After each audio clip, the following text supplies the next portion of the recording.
Starting now. Hello, everyone. This is Adriana Fontaine from the Connecticut Parent Advocacy Center.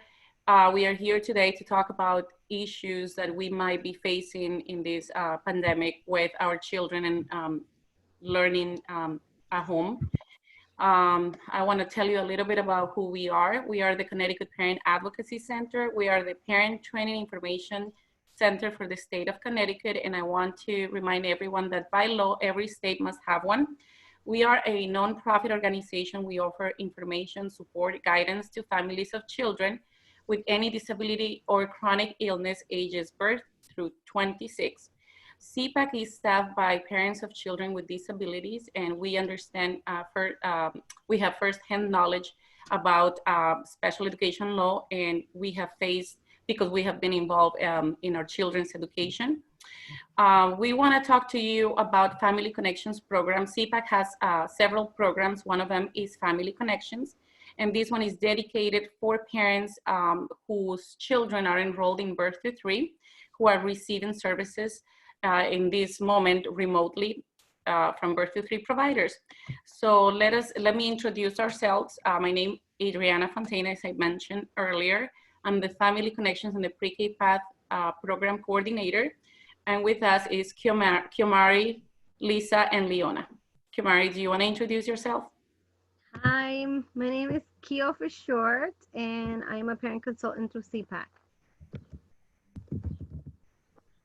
Hi, my name is Lisa Obert. I'm also a parent consultant with Cpac.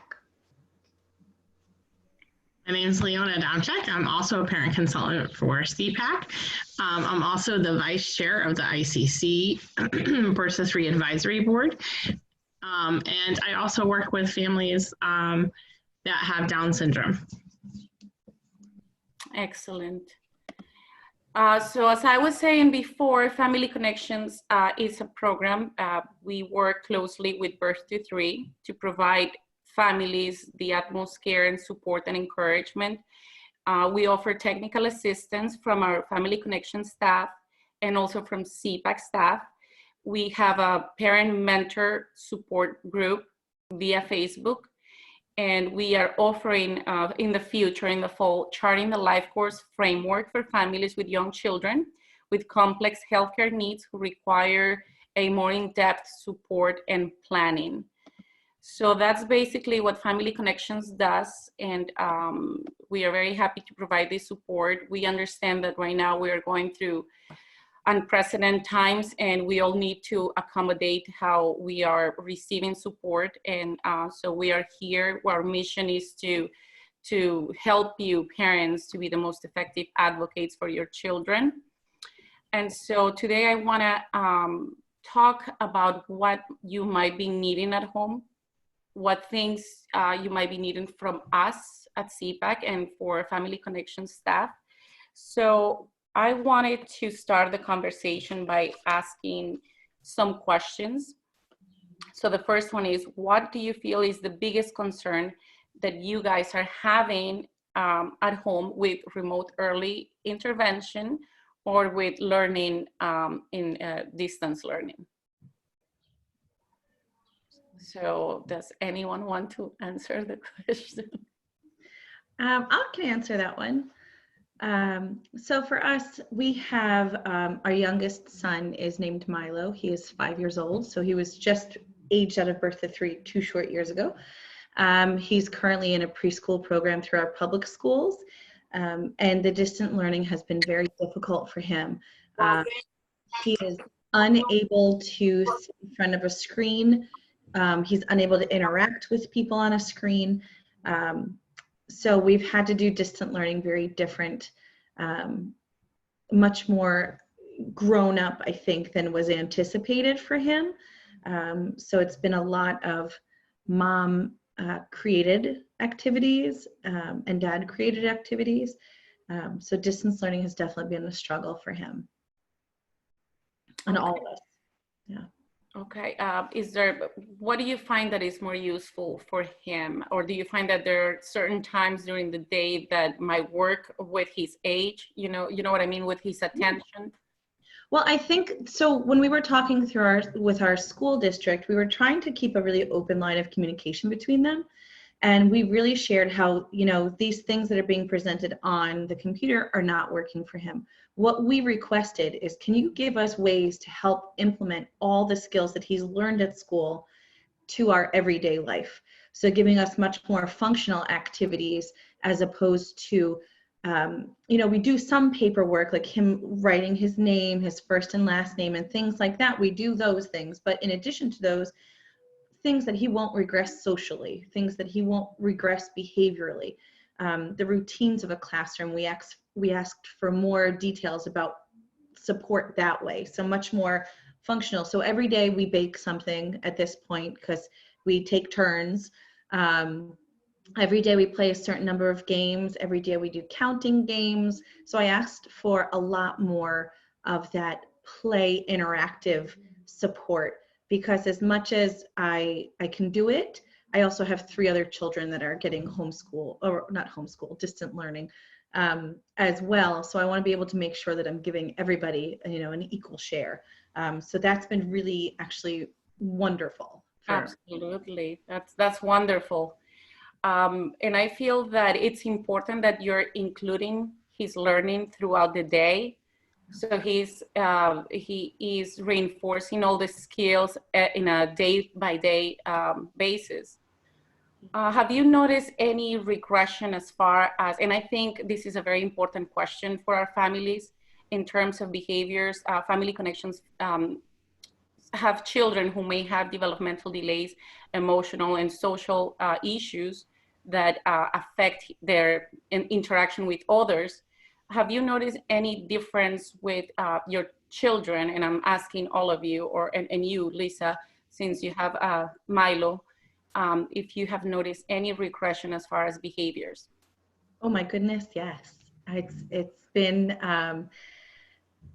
little things that we didn't anticipate. So we didn't anticipate the fact that he would be so perseverative. So he really gets stuck on something and can't move past it. We've seen it out in public and we've kind of monitored those. He used to be really obsessed with presents at birthday parties. We did social stories and things like that and minimized that. And we didn't have many of those obsessive behaviors. Since school has gotten out, he's definitely gotten much more obsessive about very particular pieces of his day. So it's where he wants to eat his lunch has to be in a certain place. And if it's not, then he loses his mind. So we have to be much more routine based than I thought. But we've definitely seen a lot of regression that way. We haven't seen so much academic. He's pretty much where he was when school stopped. But we've definitely seen more anger. Milo has autism, so he started speaking about a year ago. It's still, communication is still a huge obstacle for him. So when it comes to him communicating what he's upset about, what he needs, what he wants, and then kind of accepting no has been hard for him as well. So we've seen a lot of increase in those things, not necessarily aggressive, but there's some growling going on, which I think is his saving grace because we kind of giggle about it. What would you recommend families to do in this case? Families that have little ones who do not understand why all of a sudden they are not allowed to have a little friend at home, or that they cannot go visit grandma, or that they see people with, you know, now with this and cleaning their hands all the time.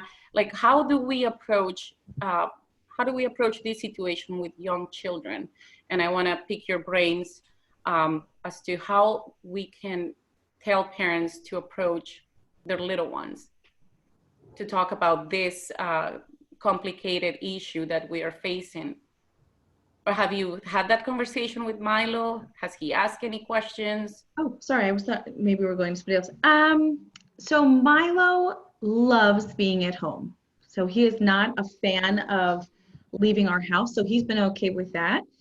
When we have seen the increase in behaviors, we've done a lot more outside time. I think being cooped up inside can be really difficult for this age group. Whether it's taking simple walks on the street, we've done some scooter rides, we've done some swings. We have a swing set in our backyard. We're trying really hard to get him pumping on the swing by himself.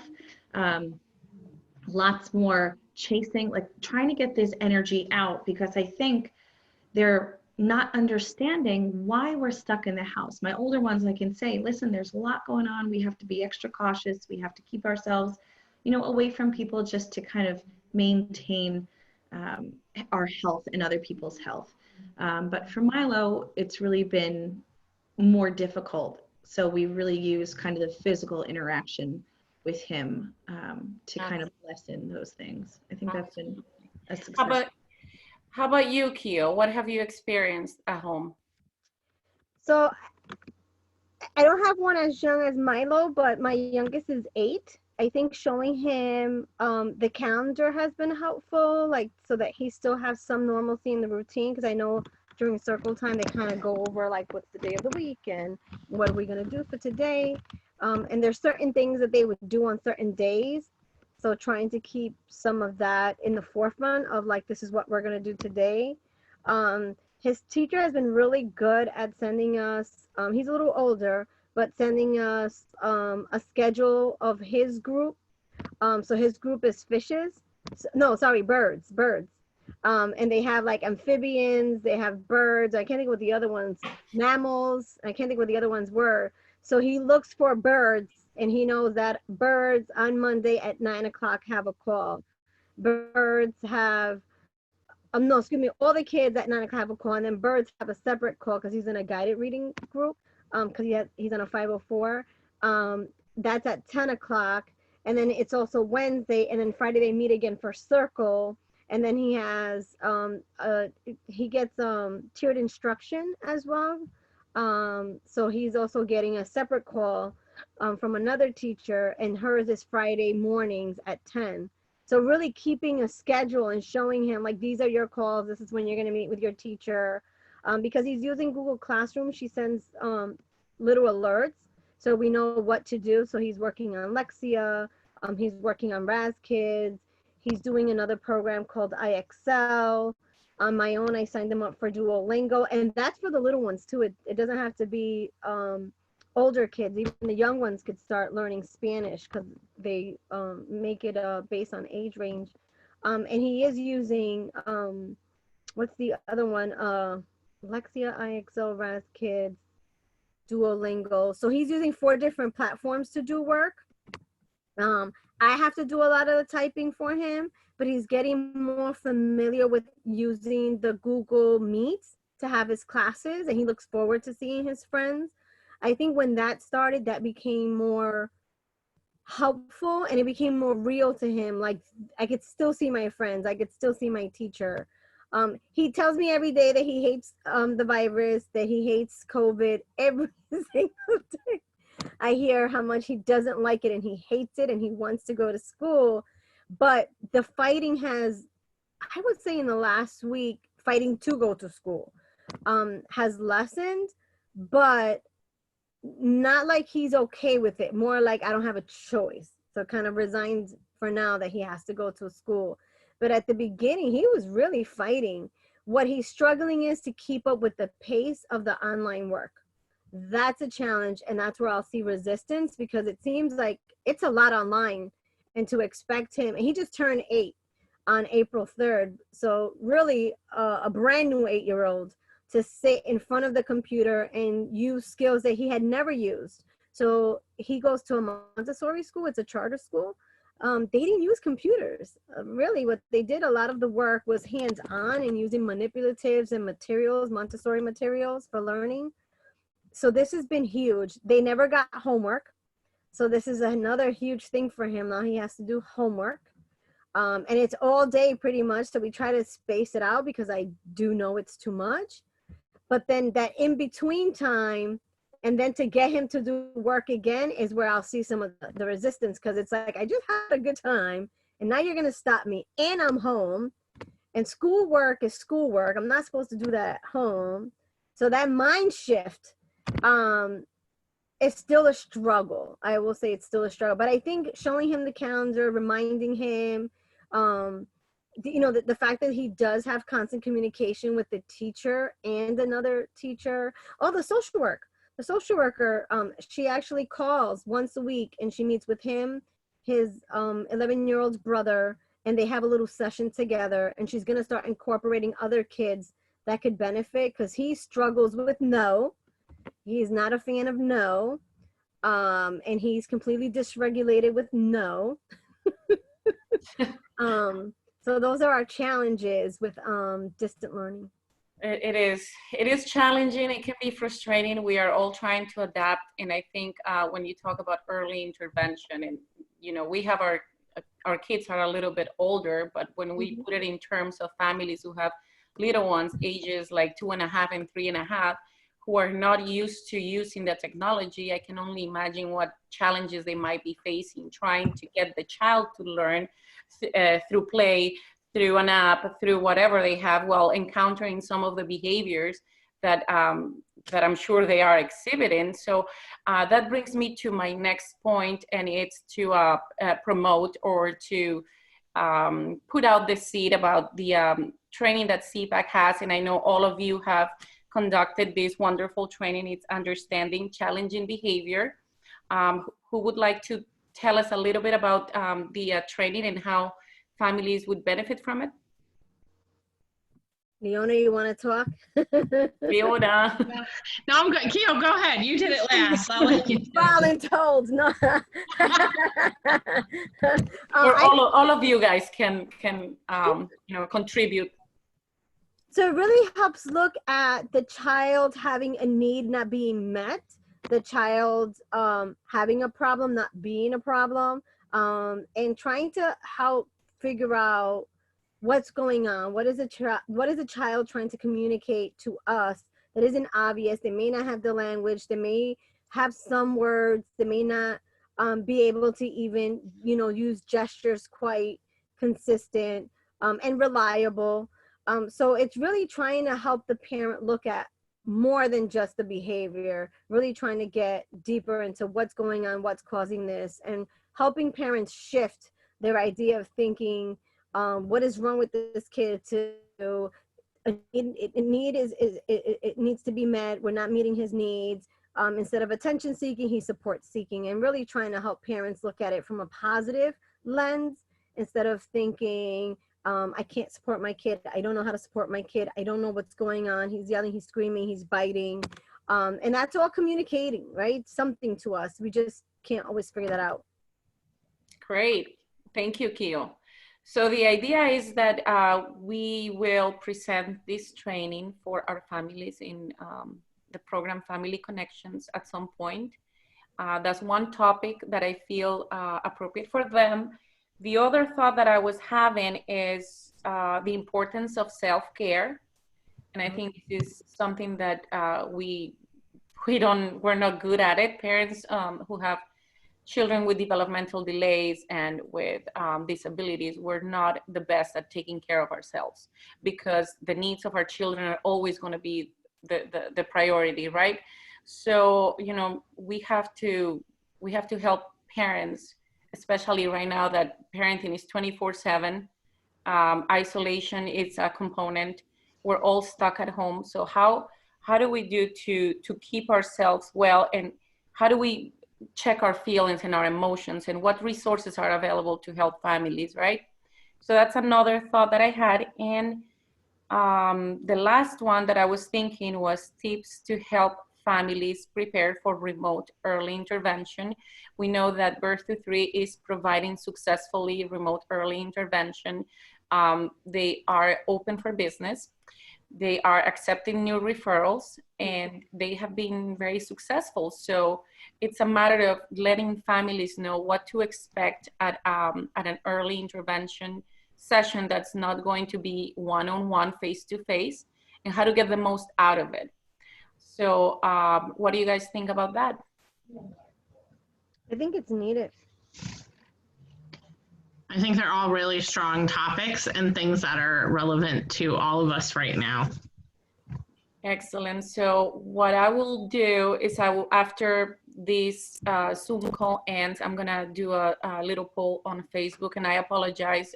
We're gonna upload the video on Facebook. We were supposed to go live on Facebook, but we had a little technical issues, so our apologies. But I will do that, and we can. I kept trying this whole time, by the way. What's that? I kept trying the whole time. It still says live preparing. Oh, really? Before we go, I would like to share that Maria Ramos, she's a Spanish speaking parent, but she did join us in this call. I don't know if you want to give her a chance to say anything, even though she has an older child. Yes, of course. Maria. Maria. So I'm saying only hi because my first language is in Spanish, but I'm very interested in whatever topic Cpac invite me because for me it's so good, so good. I need learn I need try to practice my English, learn more English, speak more English. So it's advantage for me listening. Whatever you say is very valuable information for me. So, wow, me permite. No, en español le traduzco. Ok, me permite, bueno, mi nombre es María Ramos, lo ven en la pantalla, vivo en Bridgeport, y me permite o me da la oportunidad de esta plataforma de poder aprender y practicar primero el inglés, entender el inglés en lo que me apasiona, que es educación especial, y pues el crecimiento de los niños de 0 a 3, que es el tema de hoy. Y nada, thank you por la oportunidad que me da Cpac y ustedes de poderme dar esos consejos tan importantes. Maria says this platform allows her to practice English, learn English, use English, but also she's passionate about special education, and regarding this topic being early intervention, she wants to learn more about it. María, una pregunta. Cuando tú tenías el nene de edad pequeña y notabas comportamientos, ¿quieres compartir un poquito de lo que era para ti, para ayudarlo a él cuando habían transiciones difíciles para él, o quieres esperar hasta que tengamos la charla para hacerlo? Porque vamos a hacer un entrenamiento sobre comportamiento. ¿Tú esperas? Do you want to translate what you just asked her? Okay. Yes, so I just asked Maria, so considering the topic, I asked her if she wanted to share if she had any challenges during transition times with her child when things were kind of hard for him. And I asked her if she wanted to share now or if she wanted to wait until we actually had the training. Lo más importante que me gustaría decir rapidito, y puedo esperar al otro training, no quiero interrumpir mucho la información que está en inglés porque es en inglés, fue el proceso de transición de mi hijo de 0 a 3 y de 4 a 5, fue la situación de violencia doméstica que yo pasé con mi segundo matrimonio. Eso impactó mucho lo que mi hijo estaba pasando con educación especial. Y entonces otra transición bien fuerte es decidir venir a este país para buscar mayor recurso para él. Fue otra decisión importante, una transición muy fuerte. Me costó tiempo y me costó años, diría yo como 2 años para que yo cayera en tiempo con esas dos transiciones difíciles. Okay. So she shared that 2 difficult transitions that she had from 3 to 4 and 4 to 5 were, 1, she experienced some domestic violence between the 3 to 4-year-old stage, and that was hard for him because then she started to see some behaviors in him. And then between 4 and 5, she made a decision to move out of Puerto Rico to find more resources to support her son. And that was also another challenge that she had in transition for him within the early intervention ages as she was transitioning. Gracias por compartir, María. Yes, Maria, thank you. Thank you for sharing that. Okay, so I would like to share our website to the families. It's cpacinc.org, and you're gonna find under programs, all the programs that we have. And this is Family Connections. There's an overview of the program and how you can sign up. There's an online match request form. You can always send us an email as well.